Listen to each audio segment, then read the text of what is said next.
ইমাম ভুল করলে মুক্তাদি কি বলে লোকমা দিবে, সুবহানাল্লাহ নাকি আল্লাহু আকবার? নবী করিম সাল্লাল্লাহু আলাইহি সাল্লাম বলেছেন, আত-তাসবিহু লির-রিজাল ওয়াত-তাসফিকু লিন-নিসা।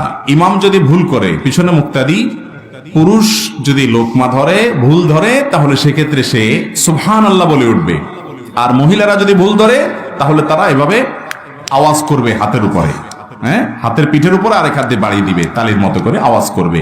তাহলে ইমাম সাহেব বুঝবে যে তার ভুল হচ্ছে। সুবহানাল্লাহ বলবেন যে এটাই এই জায়গায় যুক্তিযুক্ত, কারণ সুবহানাল্লাহ বলা হয় আশ্চর্যজনক কিছু দেখলে। আরে দ্বিতীয় রাকাতে ইমাম সাহেব বসে কথা, হুজুর দাঁড়ায় গেছে, আশ্চর্য কথা, সুবহানাল্লাহ, এটা এই জায়গা। আল্লাহু আকবার তো বড় কিছু অর্জন হলে তখন বলতে হয় কি আল্লাহু আকবার।